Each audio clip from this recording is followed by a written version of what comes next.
అందరికీ నమస్కారం. కార్తీక అమావాస్య ఎప్పుడు వచ్చింది? ఆ రోజు ఏం చేస్తే మంచిది? పాటించవలసిన నియమాలు ఏంటి? ఈ వీడియోలో తెలుసుకుందాం. పరమ పవిత్రమైన కార్తీక మాసం చివరి ఘట్టానికి చేరుకున్నాం.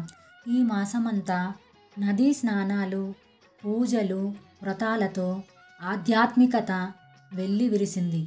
కార్తీక వ్రతానికి పూర్ణ ఫలం దక్కాలంటే కార్తీక మాసంలో చివరి రోజైన అమావాస్య రోజు చేయవలసిన విధి విధానాల గురించి ఈ కథనంలో తెలుసుకుందాం.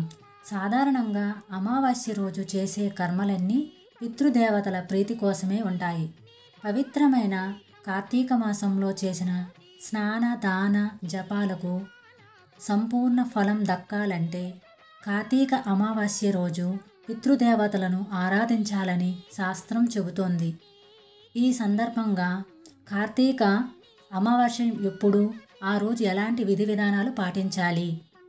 నవంబర్ 30వ తేదీ శనివారం ఉదయం 10:30 నుంచి అమావాస్య మొదలై డిసెంబర్ 1వ తేదీ మధ్యాహ్నం 11:51 వరకు ఉంది. సాధారణంగా అమావాస్య తిథి రాత్రి సమయంలోనే ఉన్న రోజునే జరుపుకుంటారు. అంతేకాకుండా పితృదేవతలకు తర్పణాలు ఇవ్వాలంటే అమావాస్య మధ్యాహ్నం 12 గంటల సమయంలో ఖచ్చితంగా ఉండాలి. ఈ లెక్కన చూస్తే నవంబర్ 30వ తేదీనే అమావాస్యగా జరుపుకోవాలని పంచాంగకర్తలు సూచిస్తున్నారు.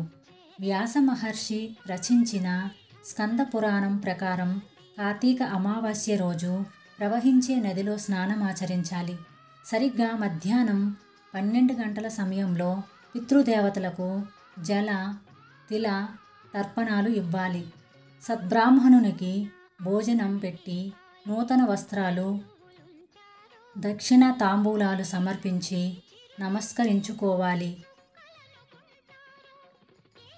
కార్తీక అమావాస్య రోజున మన శక్తి కొద్దీ దీపదానం, సాలగ్రామ దానం, అన్నదానం, వస్త్రదానం చేయాలి. హిందూ ధర్మశాస్త్రం ప్రకారం అమావాస్య రోజున నువ్వుల నూనెలో లక్ష్మీదేవి ఉంటుందంట.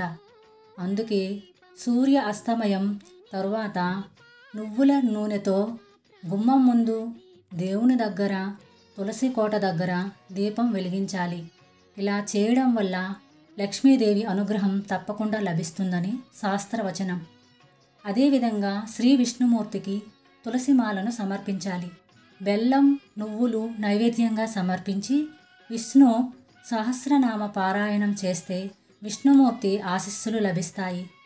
కార్తీక అమావాస్య రోజున చీమలకు పంచదార ఆహారంగా ఇవ్వడం వలన శని దోషాలు తొలగిపోతాయని పండితులు చెబుతున్నారు. అలాగే గోమాతకు గ్రాసం తినిపించడం కూడా మంచిది. కార్తీక బహుళ అమావాస్యతో కార్తీక మాసం ముగిసిపోతుంది.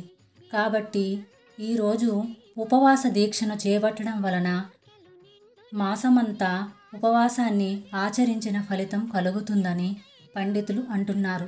రానున్న అమావాస్య రోజు పండితులు శాస్త్రంలో చెప్పిన విధంగా ఆచరిద్దాం. పితృదేవతల అనుగ్రహాన్ని పొందుదాం. ఓం శ్రీ కార్తీక దామోదరాయ నమః.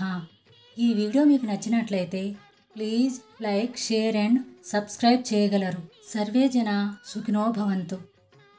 మరలా మరొక వీడియోలో కలుద్దాం.